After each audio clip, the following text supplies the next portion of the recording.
Welcome, and thank you for joining me. Tonight, I'll be reading The Tale of Peter Rabbit by Beatrix Potter, a gentle, classic story of a curious little rabbit and his garden adventure.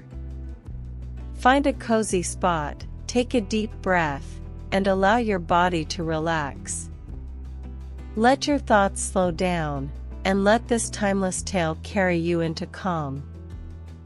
Once upon a time there were 4 little rabbits, and their names were Flopsy, Mopsy, Cottontail, and Peter. They lived with their mother in a sandbank, underneath the root of a very big fir tree. "Now, my dears," said old Mrs. Rabbit one morning, "you may go into the fields or down the lane, but don't go into Mr. McGregor's garden. Your father had an accident there, he was put in a pie by Mrs. McGregor." Illustration. Now run along, and don't get into mischief. I am going out. Then old Mrs. Rabbit took a basket and her umbrella, and went through the wood to the baker's. She bought a loaf of brown bread and 5 currant buns. Illustration. Flopsy, Mopsy, and Cottontail, who were good little bunnies, went down the lane to gather blackberries. But Peter, who was very naughty, ran straight away to Mr. McGregor's garden, and squeezed under the gate. Illustration. First he ate some lettuces and some French beans, and then he ate some radishes. And then, feeling rather sick, he went to look for some parsley. Illustration. But round the end of a cucumber frame, whom should he meet but Mr. McGregor? Mr. McGregor was on his hands and knees planting out young cabbages. But he jumped up and ran after Peter, waving a rake and calling out, "Stop, thief!" Illustration. Peter was most dreadfully frightened. He rushed all over the garden, for he had forgotten the way back to the gate. He lost one of his shoes among the cabbages, and the other shoe amongst the potatoes. After losing them, he ran on 4 legs and went faster, so that I think he might have got away altogether if he had not unfortunately run into a gooseberry net, and got caught by the large buttons on his jacket. It was a blue jacket with brass buttons, quite new. Illustration. Peter gave himself up for lost, and shed big tears, but his sobs were overheard by some friendly sparrows, who flew to him in great excitement, and implored him to exert himself.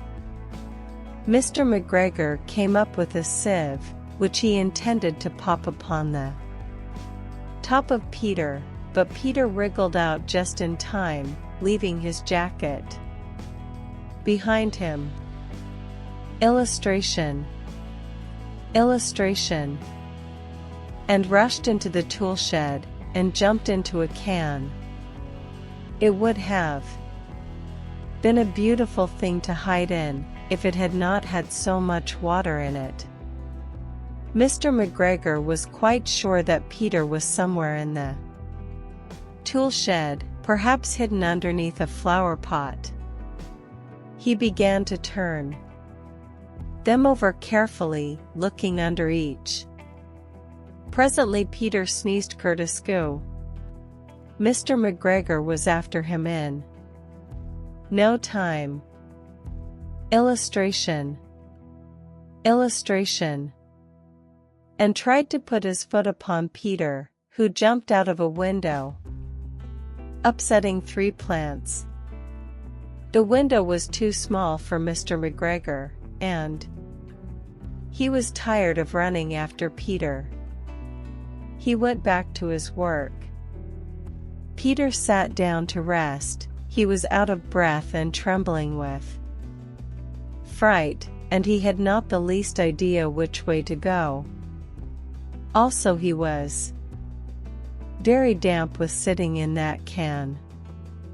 After a time he began to wander about, going lippity-lippity-not very fast, and looking all round.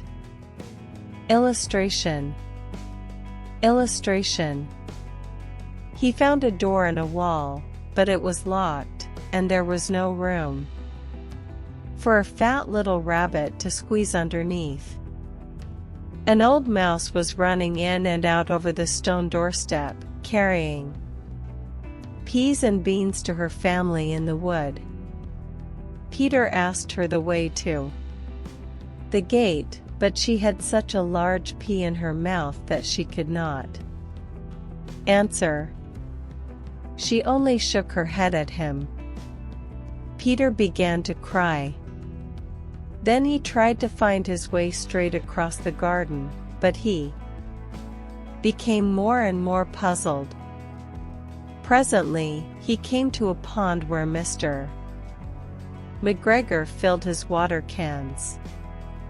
A white cat was staring at some goldfish. She sat very, very still, but now and then the tip of her tail twitched as if it were alive. Peter thought it best to go away. Without speaking to her, he had heard about cats from his cousin, Little Benjamin Bunny. Illustration. Illustration. He went back towards the tool shed, but suddenly, quite close to him, he heard the noise of a ho-scrrch, scratch, scratch, scritch.